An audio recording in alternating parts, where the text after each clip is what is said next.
英語で話してほしいという声が聞こえますね。Fuck you. And away we go. You're listening to Live on Four Legs, the live Pearl Jam podcast experience, featuring Mr. Stone Gossett.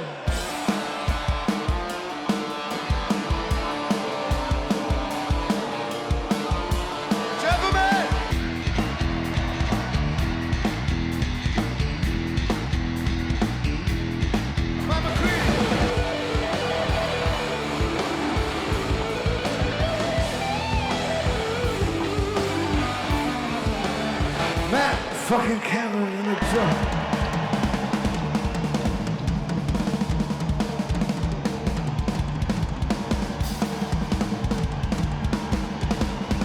Mr. Boone Gasper.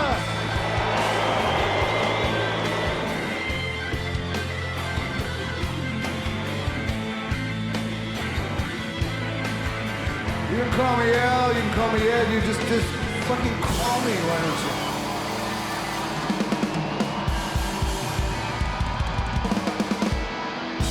Hey everybody now, welcome to Live on Four Legs, the definitive live Pearl Jam podcast. Randy Sobel here, John Farrar over there. Hi John. Hello. We're getting very close to tour time. How are you feeling? Getting excited, man. Like these shows, it's been a while since we've had a tour that we didn't know what to expect. You know, like 7 years, yeah. You gotta at least even before that, like even with Lightning Bolt, we kind of knew how the shows were gonna go because it hadn't been that long since they'd had new material. But with this one, like they've got an opening band. We don't know how that's gonna affect everything. Like everything is completely unknown as far as these shows go. We don't know if is it gonna be finally the greatest hits tour? Are they going to be playing more rare songs because they're going to be more 10 club seats? They're getting more. They know they're going to be playing for more of the fans. So I'm very interested to see how these first few shows go. I'm counting the weeks. It seems like from today, when this episode releases on Wednesday the 26th, 3 weeks until Toronto, the first show, and we'll sort of get the feel of what they're going to do, especially with the new songs and how many of the new songs that they're going to bust out on day one. And you got to think, the band hasn't played together in a year and a half. That's probably one of the longest stretches they've gone without doing that.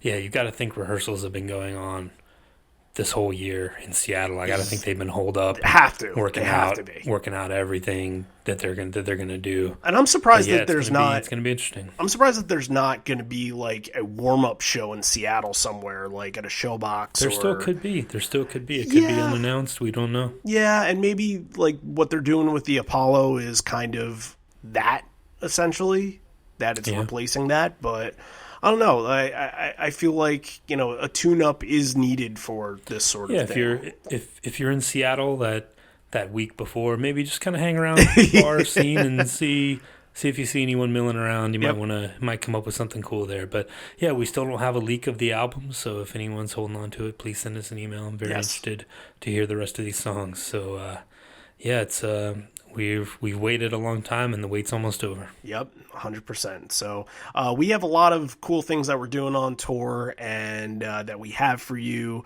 for this tour that we're excited to announce, and we've announced them on our social media this whole week. So why don't we start with the merch? Do you want to start with the merch? Does that make sense? Just merch them all right at the beginning? Yeah, it's been a while. You know, you guys did some stuff back at the very beginning, but we got our shit together for this tour and got with Andrew Taylor, who did a great job on some graphics and artwork for us. And we came up with some shirts and hoodies and things for the tour and some of the shows that we're going to be at. So, yeah, I'm sure if you go to our Facebook, or you can check the link and check out what we have. It all goes back to supporting the show, and we're going to be raising money for the Australian wildlife, so it goes to a good cause. So yeah, definitely check that out. Yeah, so what we're going to have merch for every stop that we have a presence in. So we have some New York City merch, we have Yankee and Met colors for hoodies, we have a Baltimore hoodie with the Orioles colors, we have a t-shirt for Nashville with the Predators colors, and we have two different St. Louis Louis ones where we have a red hoodie for the Cardinals and then sort of like a navy cool kind of logo with a circle logo. That's kind of cool. So, and then we have generic just 2020 tour stuff if you're going to Canada or California or something like that. Shows or something. Yeah, definitely. so we have something for everybody, and if you are going to meet up with us at these shows, or even if you just see somebody from that's connected with the podcast will be around for these shows, and we'll be handing out stuff. So we're going to be handing out stickers at most of these shows. So if you see somebody handing out stickers, let us know that we got in touch with you. We got a bunch of stuff to give out, and we're excited to give it to you. So St. Louis, we're actually going to do a big meetup at the Wheelhouse. That's after the Cardinals game, or 4:00, something like that. Bagel and I are going to go to the Cardinals game. A big group of people going to the St. Louis show. I think it's like 110 people are all going to the Cardinals game, all Pearl Jam fans. So, yeah, that should be really exciting. Hopefully we get to meet some of you guys if you're going to that. And then afterwards we meet up at the Wheelhouse and do like a little pre-party and all head to the show together. So it'd be cool to see everybody wearing the St. Louis merch when we get there. So, just keep that in mind. And March 5th is the deadline for the store. This last day to order is March 5th. The link is lo4l2020.itemorder.com. It's on our Instagram, link in the bio. It's probably, all over our Twitter. It's all over the Facebook pages if you can find it. If you can't, ask us, liveonfourlegspodcast@gmail.com. We'll help you out, and we'll go through if any questions that you have in response to that. So what else do we got going on? Do we want to shout out some patrons this week? Some new people that have joined us? Yeah. Had a great week. A lot of people, we've been talking it up. A lot of people getting excited about the tour. We've been putting a lot of stuff up there, exclusive for people. Not just episodes, but other little things that we found. I finally did get the Mike Watt video up. Yes. So if you're interested in seeing that, you can go over to patreon.com/liveonfourlegs. But yeah, we had some new people. Definitely want to thank them on the show. Who do we got? Matt Servideo, Tom Van Hemert, Marty. Of course, Marty from Scotland, and Sylvia Davidson. Yeah, Marty's been on the show before. Yeah. Thanks a lot, guys. Thank you. And, all of this goes into us putting together, these events and putting together the stickers that we're giving away. And we just kind of, anything that we do, we want to try and give back to you guys, because we know that this is a long show to listen to, and this is a fun environment of Pearl Jam fans, and we just kind of, I've said it before, the number one thing to us is to, preserve people's memories, and if number one is that, then number 1A is to make Pearl Jam fans happy, and hopefully we've accomplished that, and, with little things like giving away some stickers and putting some merch up for sale and doing meetups during the tour, hopefully we're fulfilling both 1 and 1A there. Let's get into today's episode. We are doing an Around the World episode from Nagoya, Japan, 2003. Yeah, this is a cool show. This is one that I always kind of go back to as being really unique. It's one of those that you probably will never see something like it again. And to get us into this Riot Act era show, we introduce our guest for today. He is a patron, subscriber to our Patreon, Eddie Quintana. Welcome back to the show. It's been about a year. Welcome back. Yeah, it's been a long time. Thanks for having me back. Absolutely. I'm excited.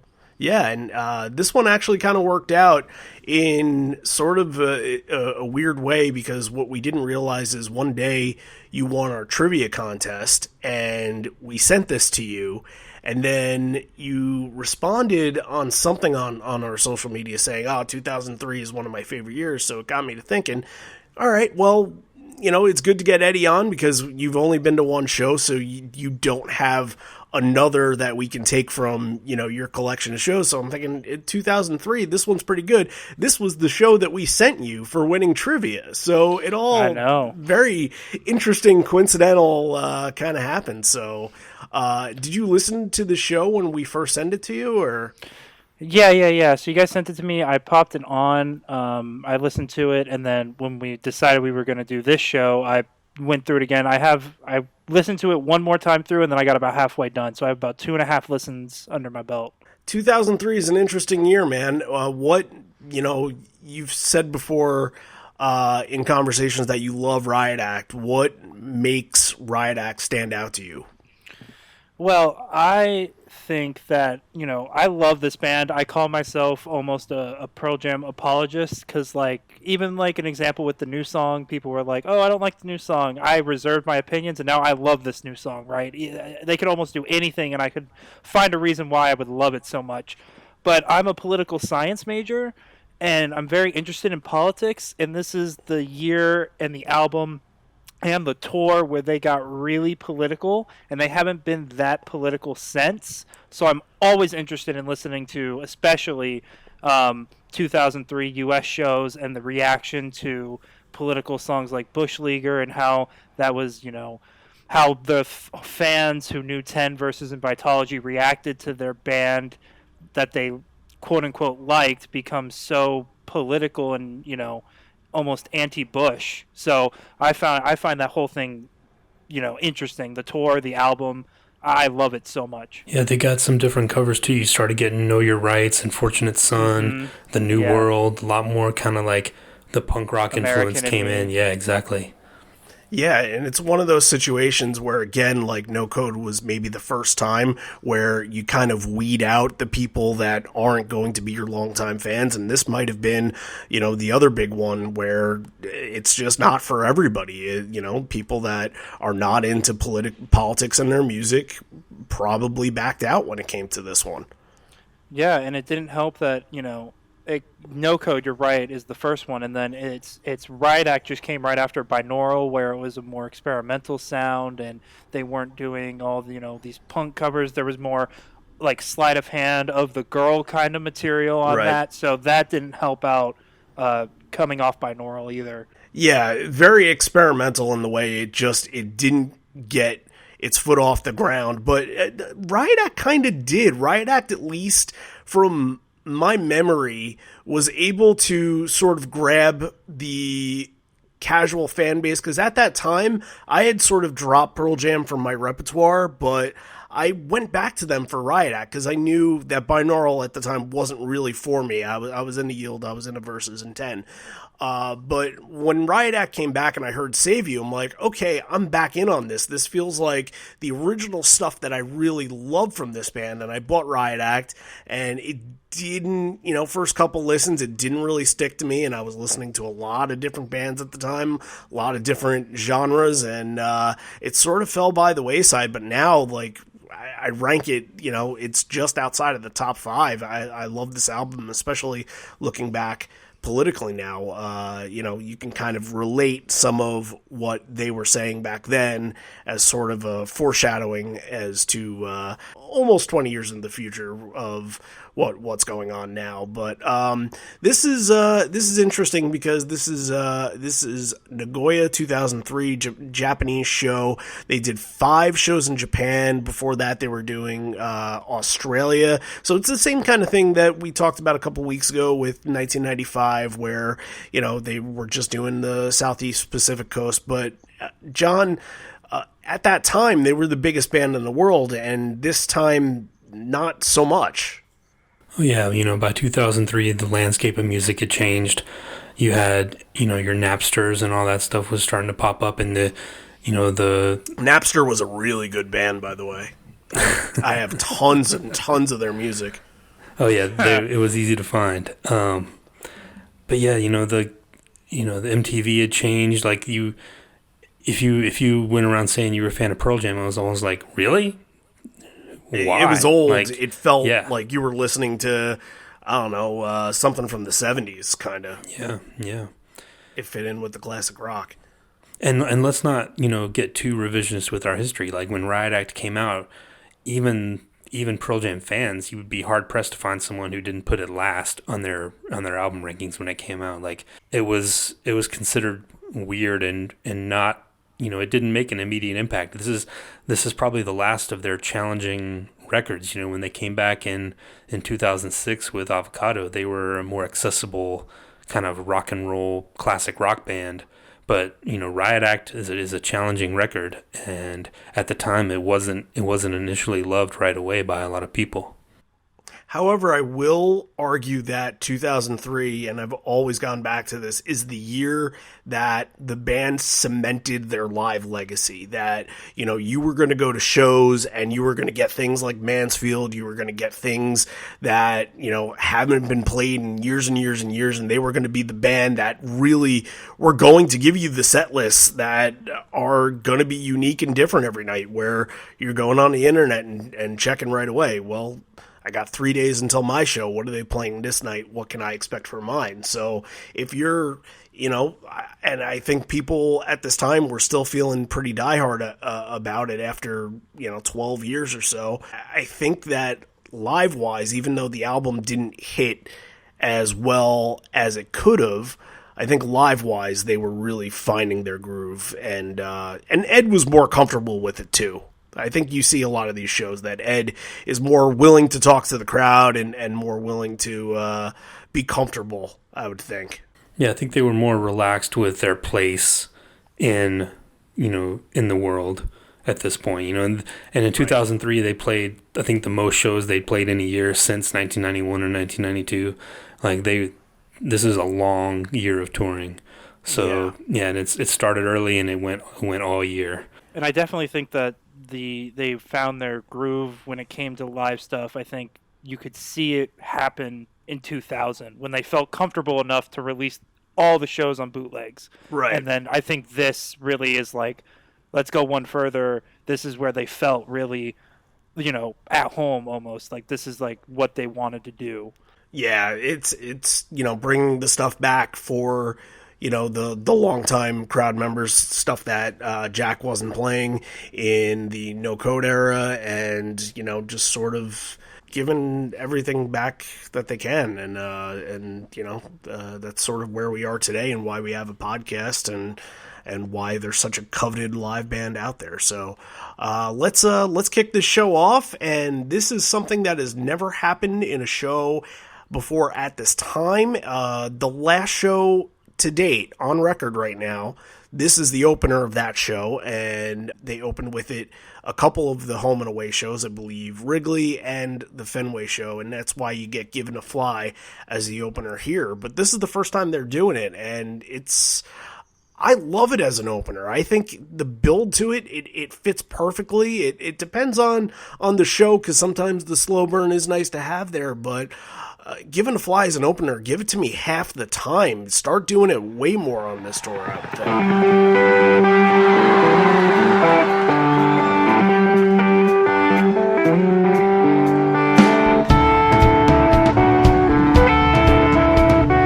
Could've tuned in, but he tuned out. A bad time, nothing could save him.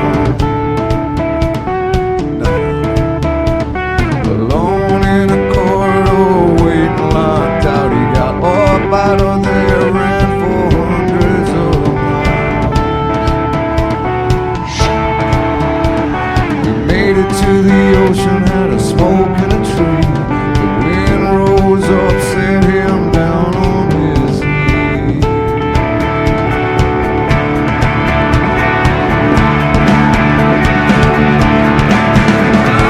Waking, crashing like a fist in a jaw.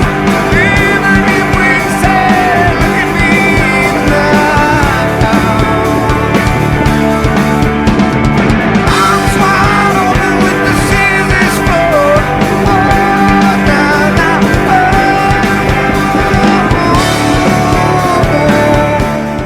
Yeah, I agree. Given to Fly is, I think, it's almost like a symbolic kind of song to open with, because now, like, we've come, and now we're giving into Pearl Jam. They're open, like, you know what I mean? They're coming in, they're going to start their show. Let's go, let's give in, something like that. That's what I think about that, but you have a lot of early moments where the crowd can participate, because there are some of those slow burn songs where the crowd really doesn't have the opportunity to participate, and they're not playing to a large crowd here in Nagoya, so get something where they can get fired up right away. Yeah, we talk about the moments in the show where, like, and Given to Fly is definitely one of those moments where the band gives it back to the crowd, and it's one of those things. But this show doesn't really have those moments because there was, we understand that there were maybe 1,000 people there, maybe less. So they're not getting the energy back from the crowd as much as they would, later on. But yeah, it makes for a very interesting dynamic between the band and the crowd, I think. Yeah, I agree. And they've only opened with it 8 times in their history, which I think is really, really low. Let's see if they bring it back in 2020. It worked for them in both of those stadium shows, so let's see if they bring it back. You get a little section here, Last Exit Brain of J, Insignificance, Even Flow, and most of these are very powerful. Ed's kind of going all out with his voice there. He knows it's the last chance for them in Asia, and this would be the last ever show that they played in the continent. So, they wouldn't know that at the time, but we'll see what happens in this next year. If they do Australia next year, I could see them maybe popping over for a show or two. It's very possible. They got to get to Australia first, though. That's, I think they definitely owe it to those fans. But interesting here that through the first 5 songs, you don't get anything from Riot Act. That was the first thing that popped into my mind. Yeah, I noticed that as well. Yeah, can you imagine, like, if they come out and that first show in Toronto and do 5 old songs, people are like, wait a minute, where are the new songs? I got to think that this upcoming tour is going to have more new songs earlier on. I don't think we'll have to wait 6 or 7 before we get a new one. No, yeah, and that's something during the Avocado tour especially that sticks out in my mind is that, within the first 3 or 4, you were guaranteed to get Worldwide Suicide, you were guaranteed to get Life Wasted, and you were guaranteed to get Severed Hand. So, we'll see what happens. The Toronto show may be a different bit of a different play there since no one's going to know the songs, but I would think in the first 5 you would get Super Blood and Clairvoyance. We'll see. Just to get them out of the way. Energy songs. So anything else in this section here that again, you get a very early even flow. You get a lot of very high energy songs, and well, I want to mention it feels in Insignificance. You get some really nice harmonies. I got to think it's coming from Cameron. But it sounded really good. So? Yeah, it sounded really good even right from the beginning. The swallow seeds of arrogance, breeding in the thoughts of 10,000 fools who fight their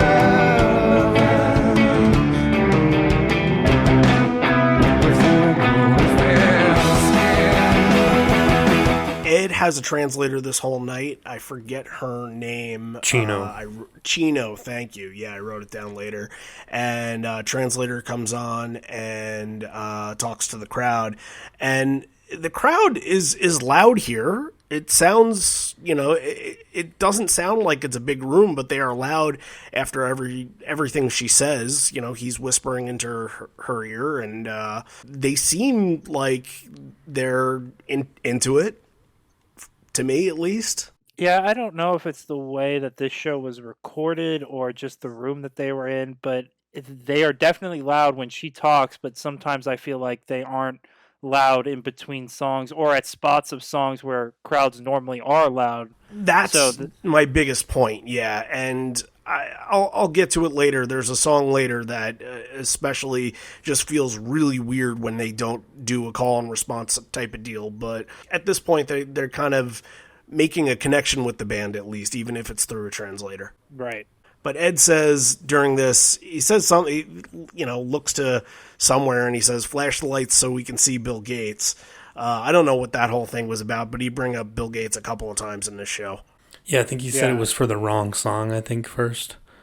Oh, that was later when they did Green Disease. Yeah. But he mentioned something about Bill Gates, made a joke about him being up in the balcony or something like that. So the translator introduces Boom. This is interesting because Boom is still very new to this band.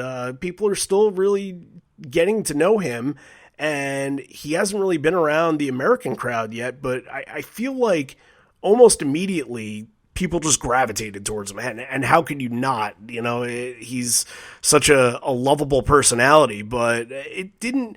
John, at the time where they brought Boom in, did you think anything of like, that's kind of weird they would bring in a B3 guy? Not necessarily. It was just weird because it was like they picked out this Hawaiian guy and he had no idea who they were. I think if they had gotten some like slick, Hollywood, LA young guy to come in and play keyboards, it probably would have had a different reaction. But like, how can you, like, yeah, it fits in perfectly with the myth of Pearl Jam that he would find this guy on the islands and be like, hey, right. you're gonna come play with us, and he's never heard of them before. It just kind of added to the mythology of the whole thing.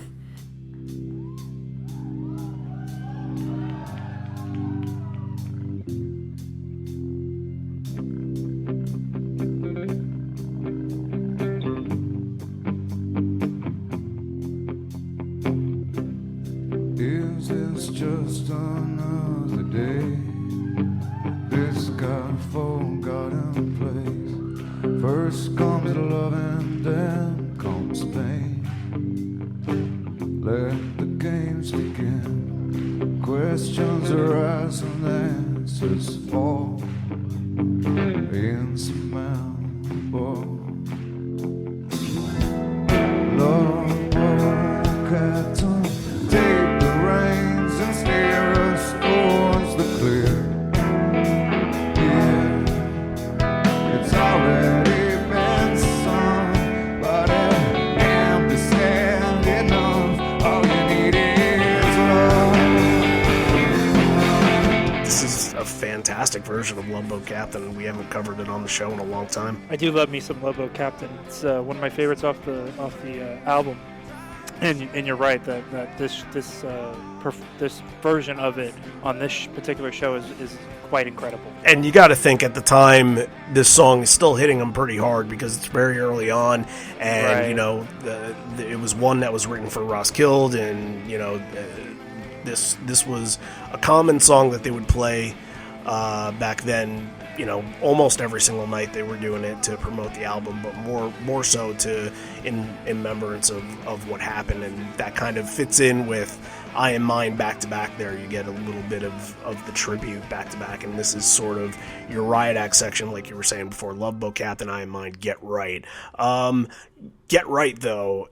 Here's something interesting. So there was a point where we had covered this song, and I thought you could tell that they don't like it live. You could tell that there was something wrong with it. I liked this version. I thought I don't know what it was. It felt synced up. It felt like they were in the pocket on it. I don't know what you guys Ed's playing around with it. There's a little falsetto at the end. It sounds really good. I mean, it was only the 5th time they'd ever played it. Yeah, Mike had an awesome solo on it. Yeah. So.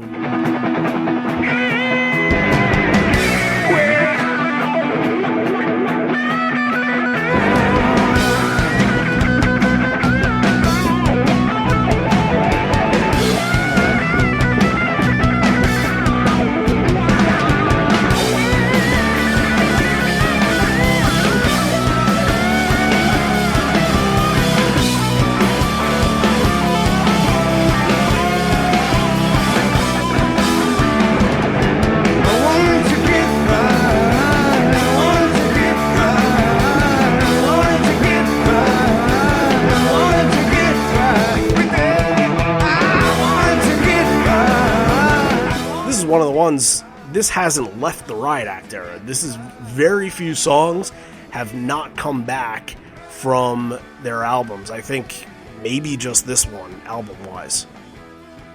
Right, and Arc, which you probably had its moment, and it had the reasons. But I kind of don't count Arc. Yeah, it's not coming back because it was for that moment in time. But yeah, definitely, and I think too, like in this show, I'm sure we mentioned it in the intro. This is such a moody show. Like it's not one of those like triumphant feel good Pearl Jam shows. Like even a lot of the versions of songs, like an Even Flow, Given to Fly, like they're not as, I said triumphant, but I mean, you can replace that with like Soaring, whatever you want to use. This is a kind of an intimate, like moodier kind of feel to this show. Like, and we'll talk about it again with a couple of different songs, but it's got a very different feel than a lot of other shows even on this tour. And that's one reason, like, when I sent it to Eddie, it's one that always sticks in the back of my head when I think about bootlegs, like, because it's so different than almost anything you would get. Right. When I first listened to it, when you first sent it to me, I was like, "This is different." Like, you know, It's today almost Pearl like Jam you're shows have listening to their one of their rehearsals or something.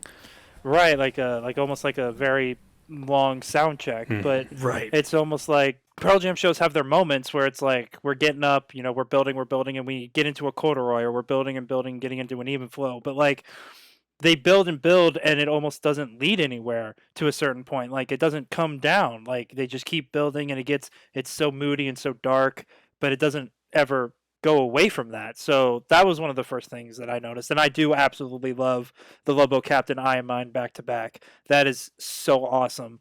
Both of these performances of both those songs are incredible, and seeing them back to back that's just awesome to me. I love both these songs. When you're packaging a bunch of songs from that album together, I think the first ones that come to mind are usually those two. So yeah, it definitely fits in.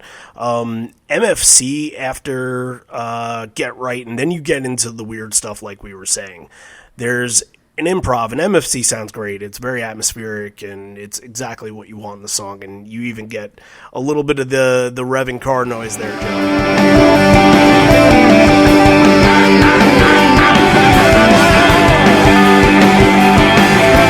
Oh yeah, MFC's great. Yeah, so. But yeah, no Untitled, which is a little different. I figured this would have been a cool spot to throw in a really kind of moody Untitled, but yeah, didn't get it in this one. It didn't, and instead you get an improv after MFC, and this is really interesting because reading on Five Horizons, they pondered aloud whether it was done because Ed needed to catch his breath, because apparently he was having some vocal issues this show. It didn't sound like it to me. I didn't hear it at all. I think that this was just something they kind of came up with off the cuff, and they were not doing a lot of improvs at the time. Free jazz came a little later, but this is not the era of improv at all.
Like the improv, I feel like it almost goes on too long. Oh, yeah, it's almost but, I mean, 6 minutes.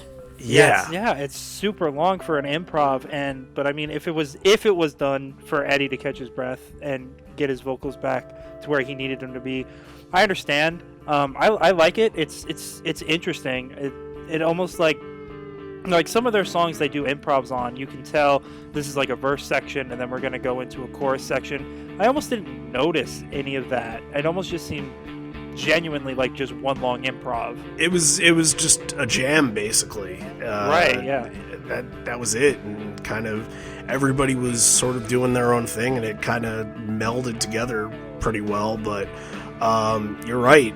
It's lingering, it's ominous, it's atmospheric vibe, but also kind of sounds like your soundtrack to either a drug trip or a voyage through the woods, or maybe a little mixture of both. What's weird here is that sometimes they do these improvs and you go into a heavy song, something that kind of gets you riled up, but that's not the case at all here. No, that is not. It goes into a very almost perfect song, Immortality for the Mood. I think that's a perfect think it's perfect placement. I think it's perfect. I think it's the way the show is going that we've been talking about. I think this is like the right song that captures that kind of mood. Yeah, these 3 songs with the improv and Immortality and You Are, these songs kind of define what the night is. It's very jammy, it's atmospheric, it's moody, ominous, whatever you want to call that, but you're not getting your normal massive drum outro on the end of Immortality. It's just very different.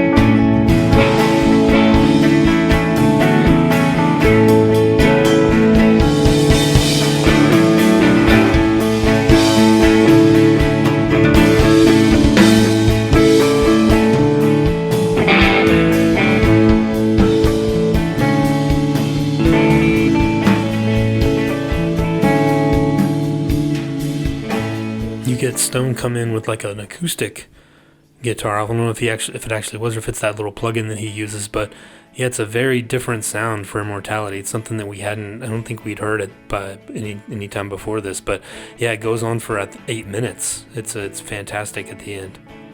Yeah, very different, not something that you get from them usually. The outro here is that's sort of the spotlight, but You Are again makes this whole section, puts it together really well with just the jamminess, the atmospheric and sound, and a ton of delay effects too.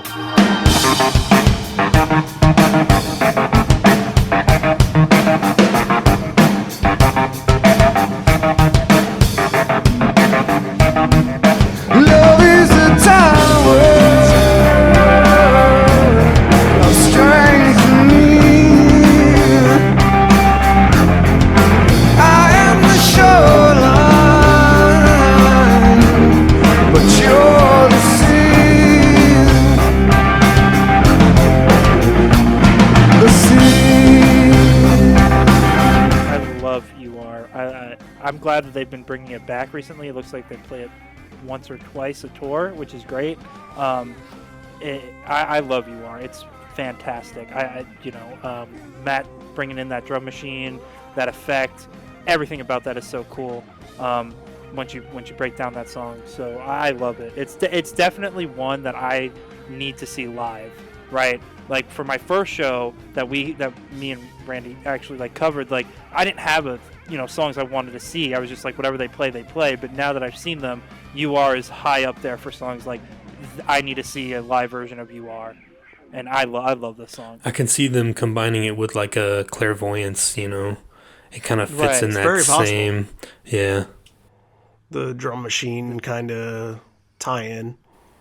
And yeah, like I remember too, the back half of Riot Act really gets weird. I don't think I really connected with it as much when it first came out, but recently it's grown on me a lot. The first half of Riot Act is a little more accessible. It's got a little more of the you got your LeBeau Captain and Save You and Thumbing My Way and a lot of that stuff. I Am Mine, but the back half gets really, really weird. Your Help and You Are and Bush Leaguer and things like that. But it's tough. But yeah, it's one of those things that rewards deep dive, like we talk about. Though it's their longest album, so yeah, it's interesting that this is one of those songs that stuck around. I've seen it live before, and honestly, I don't know if I appreciated it as much then as I would now, just because it felt like one of those songs that was kind of in between songs sort of deal.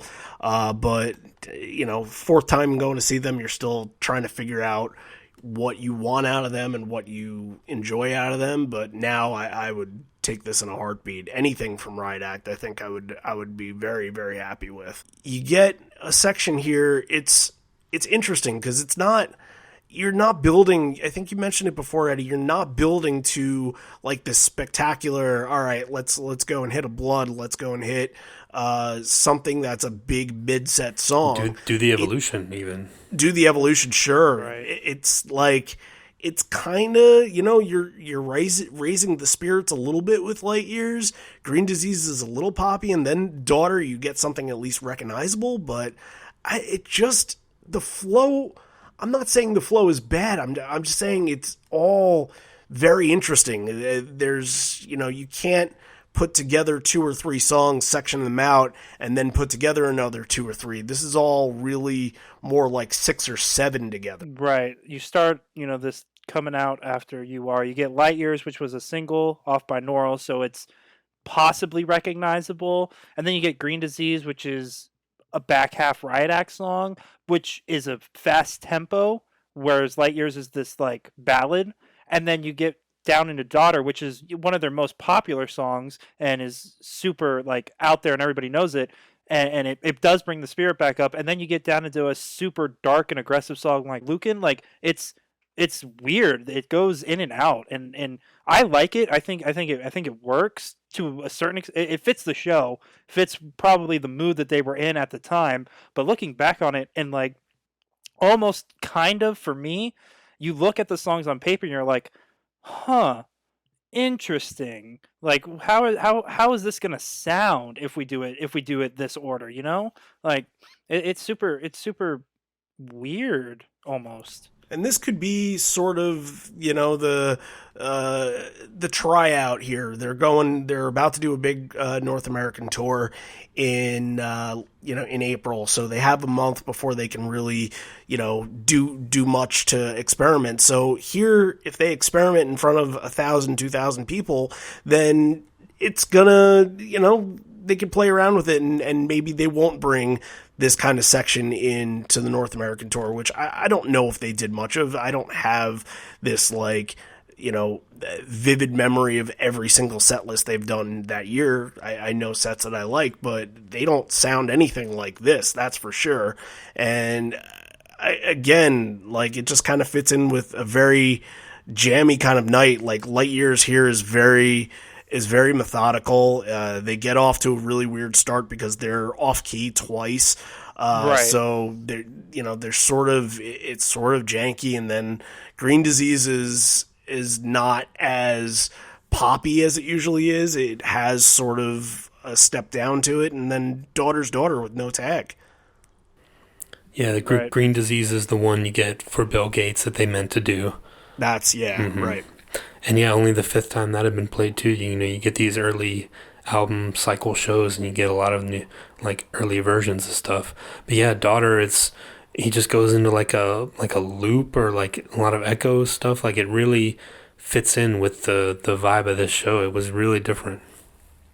And you can tell that they weren't going to do any tags here because it wasn't necessarily the crowd that was going to do the call and response stuff. I don't think they, I don't think they would know to that, Another Brick in the Wall was coming or WMA. So, play around and just kind of stick with that jammy vibe. And, it worked. But I think if this is a North American show, they would add something to it. All right, end of the first set here, you get Lucan in the Spin the Black Circle and the Save You. Lucan was perfectly performed. Did anybody recognize that? Yeah, there was no, garbling up his words. I think he hit every single word in the song for maybe the first and only time ever. And the only no-code song in the set. That's a shame. Yeah. That's a shame. But that is a shame. It would have been a cool show to get a Present Tense or Around the Bend or something like that. One of the things I think of too is like for a venue like this where they know it's gonna they can do some different things. Like this is not as weird of a set list as it probably could have been. Like, throw in a Hard to Imagine. Where's Wash? Give me some more Lost Dogs. Like this is a pretty straightforward set. Almost wish they had gotten a little weirder with it. Save You to end the set, though, is interesting because, you're ending a set with arguably your most known song from the album at the time. I like when they use this in the end of set. I know it's not a normal thing. I know this is sort of like a 1-2-3 punch, but I love. I've heard it in the end of a set before, maybe like 2 or 3 to the last. And it just sort of, it energizes you. It gets you ready for everything to come. When I was first starting to getting into the live Pearl Jam stuff, one of the first bootlegs that I listened to was the 2006, one of the Chicago shows. And they did do Save You near the end of the set. And I thought that was like a brilliant spot for it. I think it works great, early set before even flow. And I think it works great at the end of a set. I love it. I think Save You and Half Full are great and main set enders from Riot Act. I love when they do Half Full as a main set ender, which happened a couple times in this tour, the US tour, I mean. But yeah, Save You is great here. I love it. Yeah, it's funny, like Spin the Black Circle, this has kind of become its spot that it's gravitated towards near the end of the first set, but Save You occasionally get it late in the first set, but 90% of the time you're going to get it in the first 4 or 5 songs. You get into the encore here. There's, again, not a lot of talking we'll get after the first song. There's translator comes back in. But this is the live on 4 legs debut of Bush Leaguer.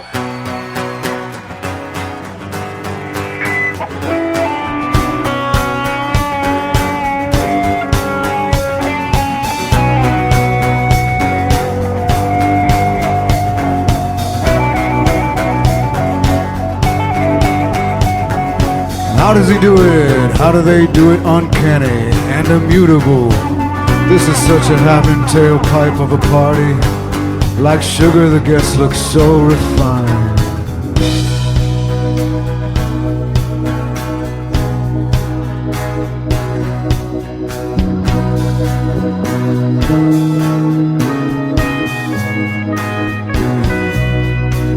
A confidence man, but why so beleaguered? He's not a leader, he's a Texas leaguer. Swinging for the fence, got lucky with a strike. Drilling for fear, it keeps the job simple.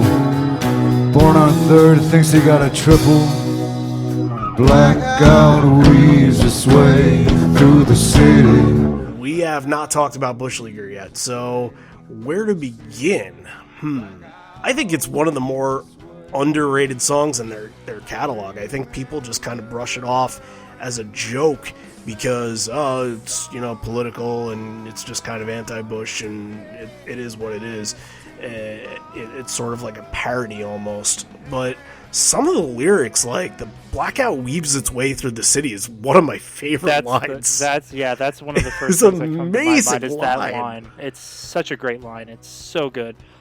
Now it's tomorrow, everything has changed. Like, there's a lot of really, really good lyrics in this song that just sort of get passed by. And I think it's just the wordplay and the ability to compare like of an actual Bush Leaguer to Bush. I think that some of those early, it's all in the lyrics. Like all the lyrics of Bush Leaguer are amazing. The first obvious one is the blackout weaves its way through the city. I think the way he sings that, I think the melody that it uses, all of it is great. And it's such a Stone line too. Like absolutely. It's so perfect. Like you listen to the song and once, after you listen to it and you know everything and you know their personalities, you're just like, man, is that not the most Stone line you've ever heard? Oh no, yeah, absolutely. It's such a great line. I think the effects that Mike uses really gives it that ambiance and ominous mood throughout the whole song, both in studio and both live. But I think that like a confidence man, but why so beleaguered? He's not a leader. He's a Texas leaguer. That kind of stuff. Swinging for the fence, got lucky with a strike. Born on third, thinks he got a triple. Those are some very good lines early on in the song. What's the one, the choir sings, "What's the ruckus"? What's that line? The aristocrat choir. The aristocrat choir sings, "What the ruckus." Yeah, I love that line too. And the halves, the line after that is also really good. The halves have not a carrot or a clue. That's so the. Oh, I just love this song. I can't get it. I can't say it enough times. I love this song so much. This is really the last time they would play this song and have it not be controversial. So they thinking to themselves now, like, all right, well, we kind of know what we're doing with this when we go to Denver, and everybody really knows what happened in Denver, and it's more, everybody remembers the Nassau Coliseum show more, but Denver is really where it all started, where you were weeding people out. Where he would break out that mask and put the cigarette in the mask and sing to the mask on the mic stand and everything. It became kind of a show at that point. That's something we weren't used to getting. Like he would break out that shiny jacket and everything and make a big deal out of it. Well, the article that criticized it, I believe, said something that he speared his head. Right. Yeah, and that was just the whole setting it on the mic stand. Yeah. Yeah, right. He was just putting it there, but it was, he impaled the president's head. It was a freaking mask. Like, what? Just ridiculous. But it was such a sensitive time, too. He would make out with the mask. Like, it got weird. Yeah, it was people were so sensitive at that time, and Denver is a different cat than Long Island. And Long Island people are they're sensitive towards 9/11, and they're sensitive towards saying anything bad about cops or anything bad about firefighters. They weren't doing any of that, but you sort of take it all in, and it they sort of turn it into that, and I believe he said it during that show. It's good to have conversation. That's all we're doing here is having conversation. If you listen to the 2003 bootlegs, he says that a lot. There's a live performance of Grievance where he says that a lot. Obviously, the Nassau Bush Leaguer stuff that's all there, but he really tried to hammer that home for this tour, I think. Do you guys think this will make its return in the 2020 tour? I'm not sure. I think no. But it is interesting, though. I wouldn't be surprised if they brought it back for like a one-off, but I find it maybe highly unlikely that they'll bring this song back. The only thing is, are they going to change the lyrics to the current president? I don't know if there's a point to that. I don't think you have to. I think the implication is there. I think people would know. We didn't really get into Bush Leaguer as a live performance here. I mean, I think it's an amazing sounding live song when you get into it. It's it's played pretty straight. Like the ending, it builds up really to something nice at the end too. Musically, I mean, people focus on the beginning, but musically, it really gets to a nice place at the end. Moving forward here, Translator comes back on stage. We don't really know anything that she says, but it sounds like when Ed's whispering, some of those things are audible. It sounds like one of the things that he said was Saddam Hussein. Did anybody else catch that? Yeah, I definitely heard something of that, yeah. Yeah, I did too.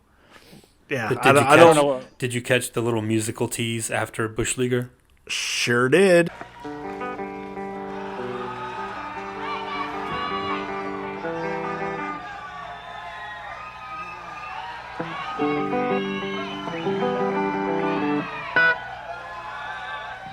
A little hunger strike for you, just for a split second.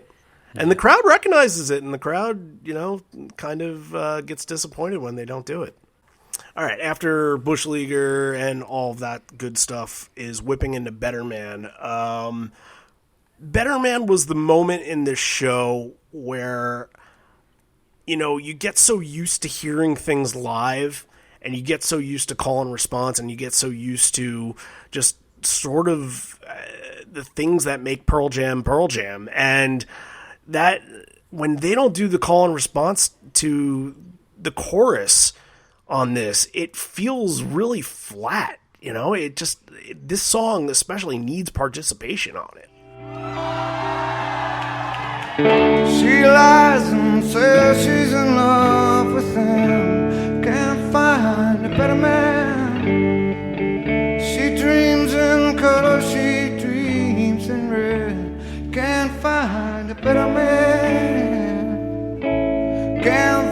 find a better man. Can't find a better man.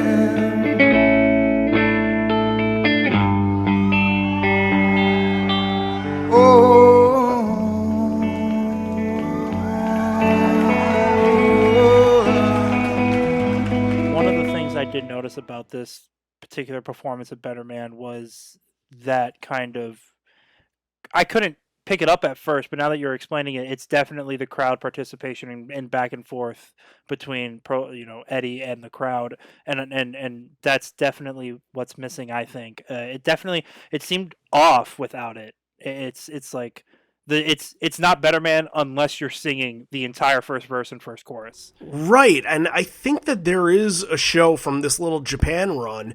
I want to say it might be Tokyo, it might be Osaka, I can't remember, but they're one of those shows they played Better Man, and Ed lays out, gives the crowd to the mic, and he's almost expecting it. He kind of just does it just to do it because he expects it from everybody else, but the crowd is just kind of sitting on their hands. They don't really respond as well. So I think at this point he sings right through and he realizes that, he can't do that with this crowd, that, at least for the bootleg wise, like, let's not embarrass ourselves here. Let's just sing through and let's not embarrass the crowd. But yeah, it started out really quiet. It almost reminded me of the guitar and organ version from the re-release from the box set, where he starts out really quiet, like he's almost whispering the beginning of it. It was interesting. Yeah, and again, another song that doesn't have a tag on it. So you're not getting extended versions, you're not getting these live staples. Save It for Later is a staple live.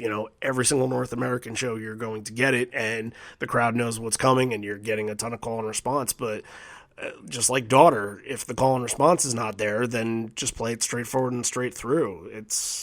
But also it's has that sort of undertone, like you were saying before. It's a lot slower. It has more of a groove to it. It's definitely missing something, and it's not to say that like they played it bad or anything, but just without the crowd participation there, it just seems off. Yeah, that's the best way. It's not the moment that it usually is in the show. Right. It could be that it was only 1,000 people. It could be that it was just not a vocal crowd. But I mean, I guess we won't know at this point. But that's, you hear so many versions of Better Man, you have some expectations there, and it just, sometimes I guess not for any purposes, but it just sort of falls flat. Footsteps sounds really good. You get footsteps after this section here, and harmonica is perfect on it. Another one that just has that, feels like the pacing is right for everything that's going on to the show, but it's an interesting choice of how they're constructing the set here. You have Bush Leaguer that's a little upbeat and whipping that's really fast, and then, Better Man, Footsteps, Crazy Mary are sort of, a little bit more down tune a little bit.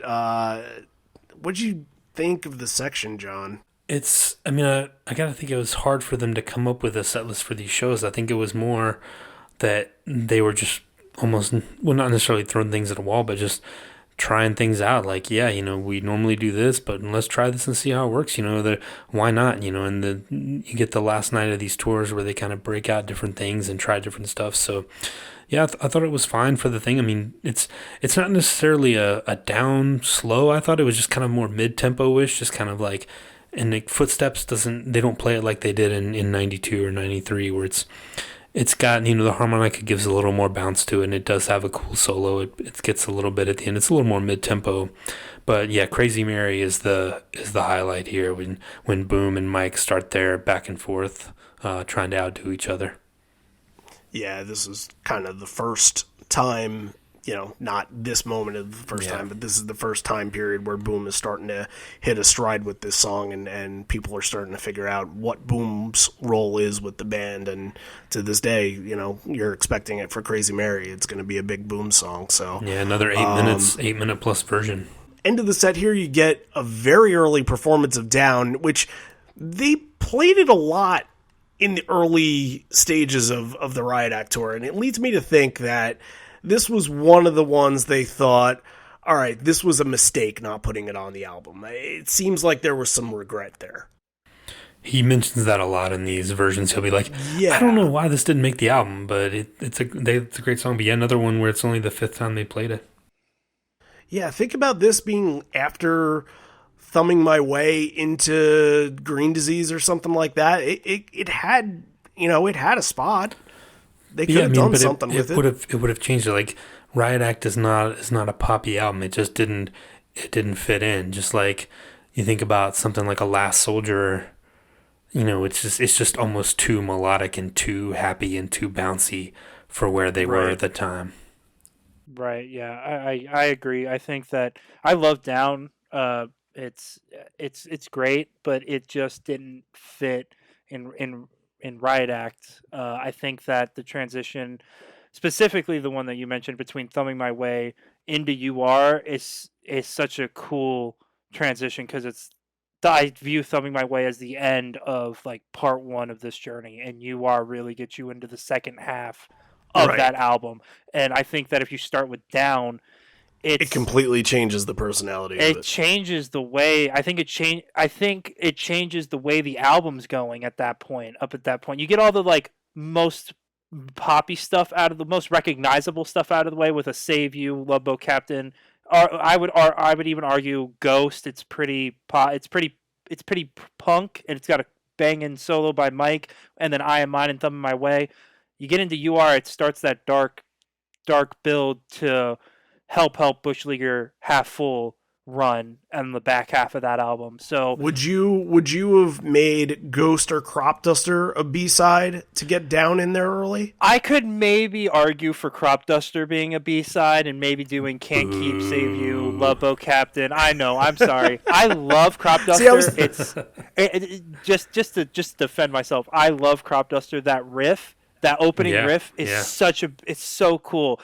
And I love the ba na na na na ba ba, that part. I didn't do it justice, but I love that song. But right.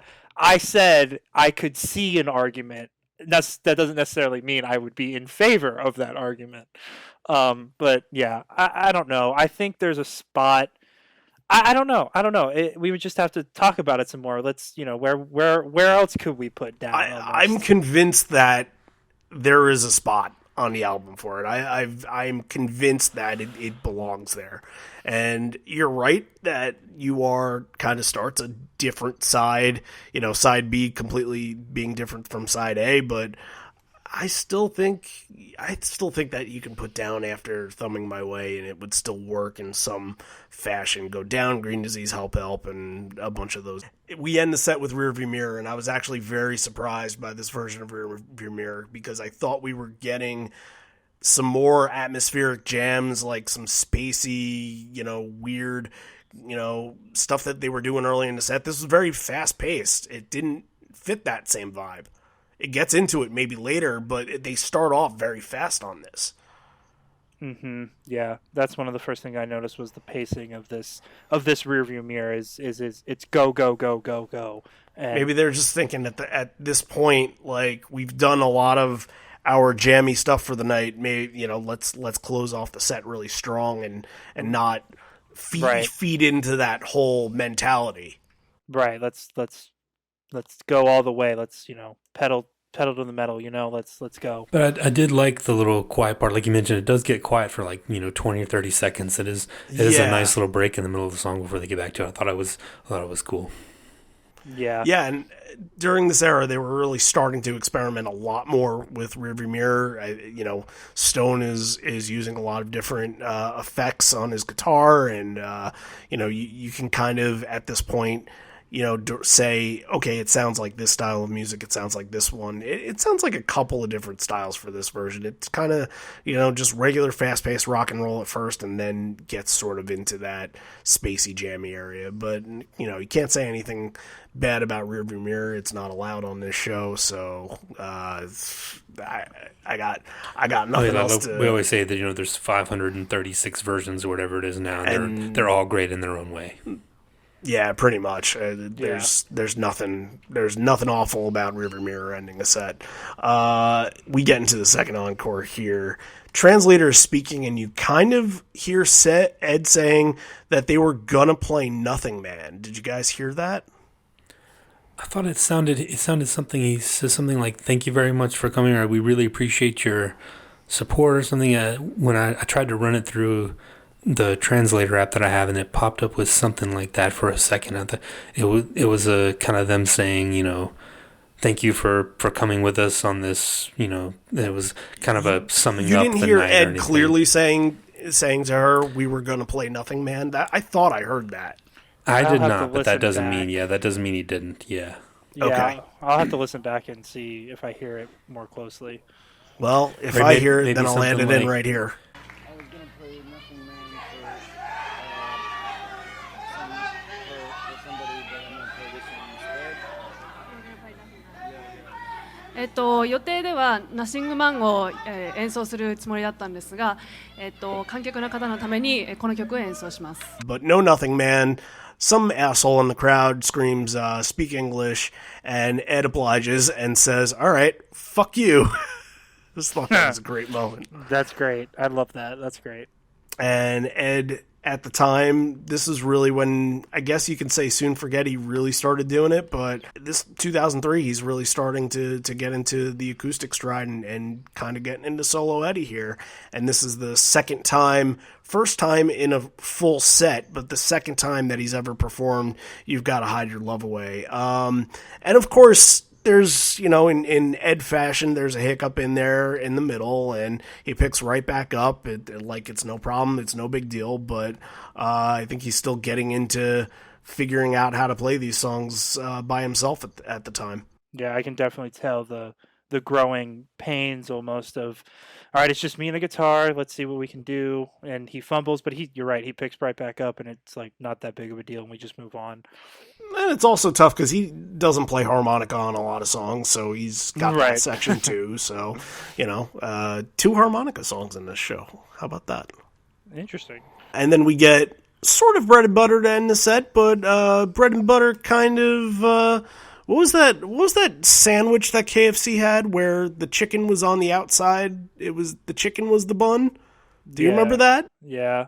A notoriously nasty looking sandwich. This is sort of that, I would think. I guess we got to mention that Jeff gets the birthday treatment. So happy birthday, Jeff.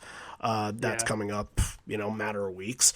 And he gets a cake. But you get Alive, and then you get Ledbetter, and you would think that would be the end of the show. But then they come back on to do Rockin' in the Free World. It's not coming back on. They just continue on doing Rockin' in the Free World. So interesting that they're finishing off strong here when it wasn't really a set with a lot of those strong kind of songs. Right. It's almost like bread and butter, but it's like a sandwich where it's like the butter then 2 pieces of bread almost. It's not like bread. It's not like bread and butter. You usually end with Yellow Ledbetter, but they're ending with Rockin'. All the performances were great. It's very interesting that they decided to close with Rockin', though. I'm very interested to hear what you guys have to say about that choice. Because you're right, like they didn't build up to, all right, we're here, here's the opening, and then boom, corduroy, and then we're building up to Even Flow, and then we're building up to a Blood or a Porch or a Do the Evolution. So it's weird that they decided that they thought that Rockin' would be the end of the show. I like it. It's unpredictable. It's got shock value to it. I like that. It's just that the mood of the show, it would have almost made sense for Yellow Ledbetter to be the closer. I mean, the mood of the show says indifference all the way. That's where I was going. For me, like, you talk about bread and butter. For me, this is dry toast. Like, I thought Alive, the solo felt like it was cut short a little bit. Ledbetter, you feel like it's, the moment where they get to say thank you to the crowd, and it's the whole thing, and it just felt kind of dry. And like Rockin' in the Free World, I thought was interesting. Like, it gets kind of quiet before it jams out, but I thought I really missed Indifference. It would have been a nice way to end this. And even like a Baba O'Reilly, I thought would have been a good way to get the crowd up at the end. Like it felt like a missed opportunity where it was kind of like they were just kind of going through the motions to get it over with. I kind of agree with all different facets of that. I think that maybe it should have been just a live Ledbetter, but in just sort of the shock value. Even a black, like instead of a live, like, you know, where's something like that where it would fit more in with the kind of down tempo, moodier vibe of the show. Sure. Yeah. And again, it's their last one on this tour of Japan, and maybe they're just thinking to themselves, it's just like, all right, again, you know, let's see if it works here, then we can bring it to some of our North American shows. And, you know, you don't get a lot of shows where something comes after Ledbetter, so it's probably one of those decisions that consciously they said it's probably not going to work. Yeah, I definitely think that it being the last show for this, you know, leg of the tour, I definitely probably that was one of the factors as to why they ended the show with "Rockin' in the Free World," I think. Yeah. Again, you want to finish off with a bang, so that it does make sense. How would you guys like to do top 3? Who wants to start out? Ed, you want to start? No, let me think about this. Let me go ahead and pass. Think about this. Yeah, give me 1 second to think about That's usually my move. Good work on that. No, my my top 3, I'll say Crazy Mary, number 3, to hear Boom and Mike go off on each other in 2003 was kind of the genesis of that. It was really interesting, and I thought Mike really picked it up at the end, and I'll give it a tie because Boom was still new to the band, but it's Mike's tough to beat on those things, like I always say. Number 2, I'll say Daughter, even though we didn't get a tag. I thought it was really cool the way he was kind of experimenting with his voice and playing with some loops. It almost reminded me of Ark a little bit, where he was kind of messing around with some different vocal things. And number 1 has to be the improv Immortality section, like absolutely gorgeous. That improv, like musically, I thought it was fantastic. And Immortality, another 8-minute performance, like the acoustic guitar, Stone Comes at the End, really unique. Thought it was amazing. So those are my top 3. Will the waiter be taking your order, Eddie, or do you still have to look at the menu? No, I'm good. I think I definitely think that my third of this set is definitely Footsteps. I love what they did with that song for this set. I love that solo, that in between solo before the final chorus. I love that. That's great. My number 2 is going to be hard, I think, but I'm going to probably go with Last Exit. I love that song. I love where it's placed here. It brings the mood back up after Given to Fly. It's great. I love it. And then my number 1, I don't know if this is kind of a cop thing, but the back-to-back Love Boat Captain, I Am Mine, that's perfect. I think those 2 songs go well together, and the way both these performances are excellent, and I love seeing it back-to-back like that. It's great. Yeah, my number 3 is Love Boat Captain on its own. Just, I think this era, there's so much passion going on with it, and I think this is one of the ones that you can just feel sometimes when there's a new song, like an Unthought Known, or, you know, on Lightning Bolt, it was, you know, Sirens or Lightning Bolt, like, the band feels it. There's a certain chemistry, there's a certain energy that comes from a specific song that maybe while they were recording it, they felt, yeah, we got something here, and I feel like out of everything on Riot Act, Love Boat Captain is that song for this time period. So that's my number 3. My number 2 is Bush Leaguer because, you know, I'm sort of a homer for my own product here, and I love the idea that we've now gotten to cover it and sort of check one more crossed off the list. We've only got a few left. Yup. So from Riot Act, we have Help, Ghost, and Ark. We have a lot from Riot Act, so if anybody has any of those shows, we could do that Jacksonville show. Jackson, yeah, I was there, yeah. So that would knock off Ghost, and Help. We're going to do PJ20 at some point, so that should knock that off, and, you know, we'll find one of the 9 for Ark, I suppose.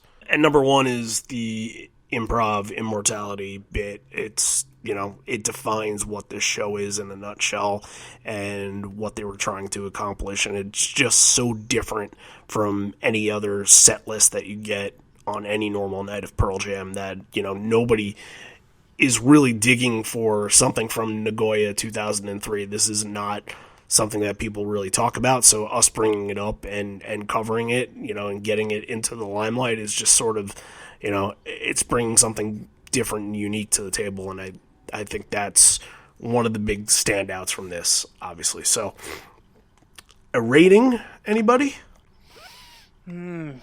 This one's tough. This was the hardest. This was the hardest yeah. rating I've had to do so far.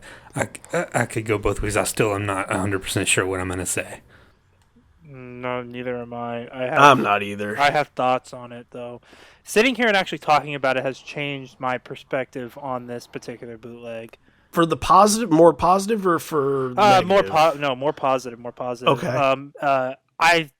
It wasn't what I was expecting with a Pearl Jam bootleg. I'm used to the more recent stuff where it's just like it's got this massive, it's a massive moment almost. And then this one, it didn't. I'm not saying it didn't have those moments. I'm just saying that it's almost like that 2000 bootleg. The Katowice, is that how you the say night it? 2 of Katowice, Katowice, yeah. Right? It's like the night 2, I think it was, where it was they started off with like sleight of hand and I didn't really get what this bootleg was until I was talking to you guys. The mood, it's a particular kind of Pearl Jam bootleg is I think the best way I could describe it. It's not as up there, but it's got its moments. A rating, I would probably say like a 7.5, maybe, if that's okay. I mean, it's yours, man. I would say the nice thing about it is you weren't at this show, so I don't feel bad being like, oh, well, I'm going to give a 6 to your 10, right, that I've done to people before. But yeah, I'm in that boat. I think I'm like 7.5 there. This is one of the ones that I'm not going to forget because of some of the unique jamminess. I don't know if I'll recommend it to people, but it'll come up in bootlegs when we discuss that are just sort of off the cuff and different, like you were saying. I think this one will come to mind at some point, but sort of in like an offbeat kind of way. Not like, oh my God, you have to listen to Nagoya. Mm-hmm. It's just like if you've ever gotten your hands on Nagoya, it's an interesting listen that kind of way. So I'm like in between 7.5 and 8. I enjoyed listening to it. I love this era, and we've been doing so much 95, 98 kind of stuff lately that it refreshed 2003 for me a lot. So this felt fresh, if anything. So yeah, for me, like I thought about going as high as like an 8.5 because it's so unique and it's like, and it deserves something for that. But it's, I talk about those moments at a Pearl Jam show, and they're the kind of band that needs the crowd to lift them up and to be part of the show and all that. And this is going to sound critical, but it's not. I'm going to give this show like a 5. That's your lowest rating. Because that was my original rating. It just doesn't have those moments. And yes, like the improv immortality section is great. There are great moments, but there's great moments in every Pearl Jam show, right? But I felt like there were missed opportunities with the ending and the beginning. And there's almost never been a bad Pearl Jam show. Even a 5 is not a bad. But if you want a show that you're going to connect. This is not a show that a lot of people are going to connect with. It's something that you would almost have to be in that kind of a mood. Like if this is a nerdy show, for sure. If you need like this is something that Bagel would love. If you need like a palate cleanser or something, if you're tired of the same old, and a lot of people aren't. This is a show for the hardcore fans, like you talked about. Yeah. So I'm gonna say, I'm going to say 5. And that's not to be critical. It's not that the performances weren't good. It's not that the song choices, even though I talked about the missed opportunities, but that is what it is. That's us looking at it 17, 18 years later. But it's, I'm going to go with a 5. It is what it is. It's kind of it's just kind of an outlier in their history.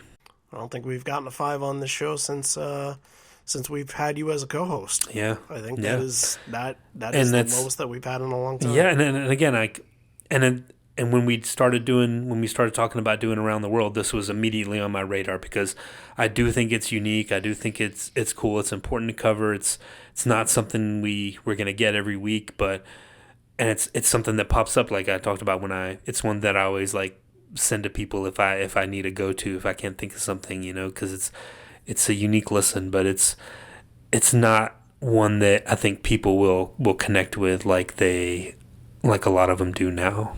As a collective podcast, we're trying to get everything in from every era and sort of, keep it fresh and keep the debates going. So this was a nice refresher, that's for sure. Yeah, and I think too, like one of the things I love about this podcast is like and being part of it especially is like I feel like we're putting together the pieces of a puzzle that's 30 years long. We're kind of we're filling in here and there. I think it'll be so interesting to go through at some point chronologically and kind of you be able to kind of live the journey through the band, because I try to go through and talk about where they were at the time and what was going on around the show and everything like that to kind of fill in the whole complete picture of the show. And this is one of those that a lot of people might not ever realize that Pearl Jam ever played a show like this. They just think that they're all what they are now, but this is one of those weird puzzle pieces that fits into the whole picture somehow. All right, Eddie, we had a really good time doing this. This is a very unique show, and glad you can come on and give your insight on this and all that. You have anything you're promoting? Anybody you want to give a shout out to? This is your moment, my friend.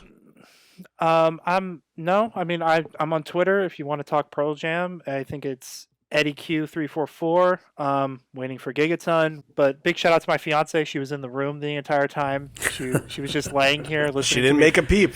No, she was just listening to me talk about Pearl Jam for like an hour and a half. Yeah, well, let us know when that leg 2 is announced if you're going to be able to make any of those shows. That'll be interesting. Oh, absolutely. Hopefully, because you're in Florida, I'm in Georgia. We're kind of neighbors here, so hopefully they'll come back down to our neck of the woods in the fall. Absolutely. I hope so. I'm waiting. I'm hoping for an Orlando show for sure because I know I got a place to stay. So, if they do Orlando, that would be great.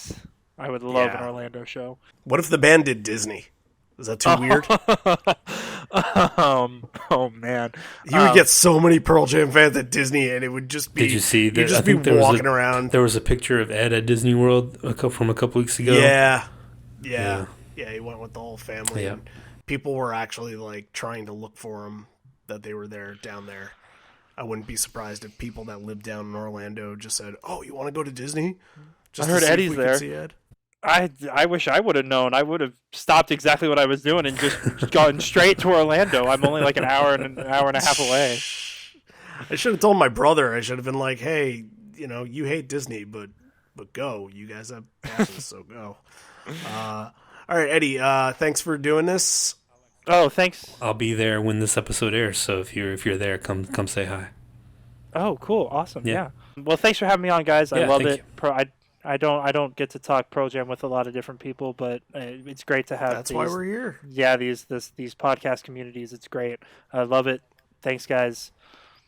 Thank you, man. Yeah, man. It was Thanks great for your patronage and absolutely your insight was awesome. So once again, thanks Eddie for coming on and chatting with us today. That was a fun experience. Yeah, thank you so much, man. That was a hard show to do for a guest.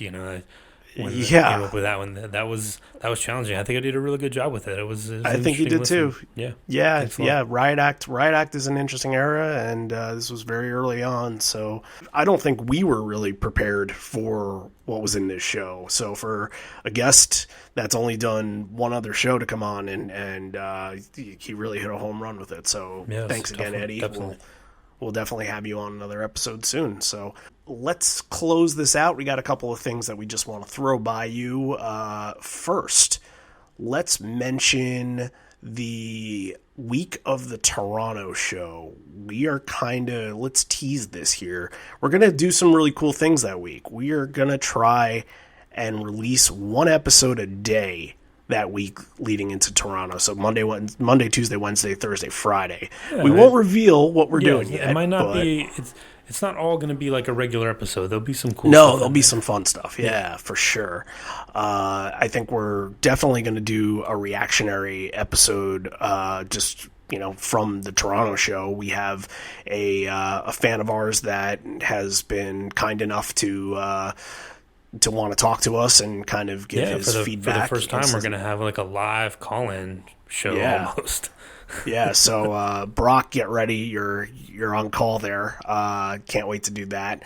And I think for the Patreon, we're going to try to do as much of the tour as possible. If we don't get to Nashville and St. Louis the day after, then we'll do it in bunches or something like that. But we'll try and get our reaction on Patreon. We're not going to do every single one to the regular podcast page, but we're going to try to get instant reactions to the shows. Let's be fair. It'll mostly be me gloating about how my fantasy team is doing. Ooh, now that's something you will find out how John's fantasy team all ended up to be in the episodes that week, and how mine is better. I don't care what John says. I picked a damn good team, and I'm happy with it. The Ticket Bastards rule overall. Yeah, you guys get a chance hopefully to hear it and make your own decisions. We'll maybe do like something fun with that. But I also want to make a correction. I think this whole time we're doing the podcast meetup in Nashville. Yep. And I think I've been calling it Pearl River because in my brain I'm thinking River Cross Pearl Jam. Yep. But it is the Pearl Diver if anyone's interested in coming. Yeah, I think we're going to be there at 7:30 local time, which is Central time the night before. So come hang out with me and the girls from the Porch and the Brads from Single Podcast Theory. So yeah, it should be a lot of fun. Looking forward to meeting some people. Hopefully, I won't be just the third wheel. And sorry, I can't be there to sort of have your back there. Yeah, I know. Yeah, it'd be nice. But if everybody show up and come hang out with us, that'd be great. Looking forward to it. I got you back in St. Louis. It is the Pearl Diver, not Pearl River.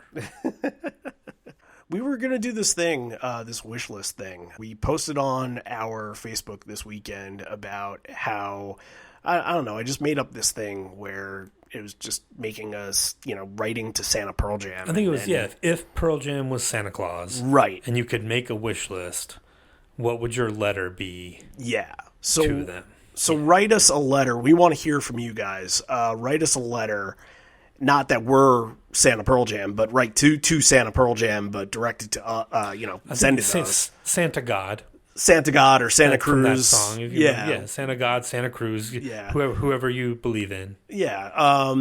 Write to us at liveonfourlegspodcast@gmail.com. And it could be something like, I kind of went cute with it. I'm like, I've been a really good Pearl Jam fan this year, and, I started this podcast, and I've, I'm really happy that I'm going to St. Louis, and I really want to go to MSG, and, then I said what I really want. Like, don't be like, well, I want all of Yield, and I don't want to hear any 10 anymore. Like, and try not to be negative. We've had some comments that are like, no politics and things like that. Try to like, give us a real from the heart. Yeah, if you do this as trying to troll us, I will troll you back. Mm-hmm. You sure will. So Fight. You don't want that. No, John trolls really hard, you guys. I still have bruises from his trolling. Yeah, write to us at liveonfourlegspodcast@gmail.com. It doesn't have to be lengthy. I think Aurelian wrote us one this week, and he did a really good job. It was kind of mirroring what the London sign was, where he was using song names. So if you got something clever, go for it. If you just want to say, hey, this is my first show at such and such place, and it has been so hard to get tickets, and I really want to hear this because, it reminds me of my friend or something like that, then, we'll take an episode, we'll take a chunk out of an episode and read all of our wish list requests. So that should be a good time. That should be fun. What do you think? Yeah, live on fourlegspodcast@gmail.com. I got to work on mine. 'Tis the spirit of the season. And no, John, you cannot say come to Atlanta. That's not part of this. This is right here and now what they are doing instead of what they're not doing. It's positivity. Positive. Please come play for a week at the Fox. And you can stay at my house, and like it's totally cool. Like we'll listen to records, it'll be rad. All right, so next week we are back with another episode. We are going to do a Patreon episode for Dylan Sumter, Chicago 1994. It's going to be a really fun episode. There's that early 94 stretch. All those shows are classic and epic, and like we're gonna get to all of them at some point. Don't worry. But early Vitalogy, I absolutely love doing these. Yeah, early Vitalogy, and then it was back to back with the show at the Chicago Theater. So they, they're playing in front of 13,000 at the Chicago Theater. Then they start playing in front of 2,500. Yeah, and they're like, all right, we're gonna basically do something that none of you see coming, and it's fucking awesome, especially in retrospect. So that's going to be a really good show, and if you're like Dylan and you are part of our Patreon team or want to contribute to Patreon, patreon.com/live-on-4legs, and subscribe. It's $1 to subscribe, and we are changing up the tiers where we are still going to do dollar tiers for anybody that puts in a $1 tier. It's going to be access to all of our episodes, but it won't necessarily, you won't be the front of the line if you donate $5. Yeah, it's just a function of, and it's all thanks to our patrons. We've gotten a huge outpouring of support, which we're eternally grateful for, but it's just getting to the point where we have a lot of requests coming in. We're not going to be able to get to all these requests this year, so we want to give something for the people who really want their episodes on, and really, if that's something that you care about, then we're going to give those people a chance to kind of move to the front of the line. But you'll still be able to get all access to all the posts and all the extra episodes and everything for just $1 a month. That's not going to change. Yep, and for all you current patrons, you guys are grandfathered in. So if anybody's a $1 donor, you guys have the same, it's the same as everybody else. So we're excited to get to everybody. And there's some patrons out there that haven't gotten us episodes yet. So if you're one of those and you're listening now, get us your episode. We want to see what you got. We always have... get in while the getting is good. Right. We always have room to fill. So Chicago 94 next week, and a lot of fun stuff on the way as we just count down days. It's not even months anymore. It's days until the tour begins and days until the album comes out. So we're really excited for that, and we will leave you to enjoy and anticipate that. And for all of us here at Live on Four Legs, this may be the end. We're here, but not for much longer. And although we may be parting ways, I listened to you guys last week. I know that you tried really hard on this, and you guys did pretty good. I passed it to Buckley. I was not ready. I threw it on him. Sorry, Chris. You guys did pretty he good. Did the best he could. Yeah. I don't think you finished the line. I think you just said, "I miss you always," but yeah, that's fine. I miss you already. I miss you always. For Randy and John, and thank you to our guest, our patron Eddie, for coming on the show. We will see you next week for Chicago 1994. When you won't need a translator.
Just let me continue to play.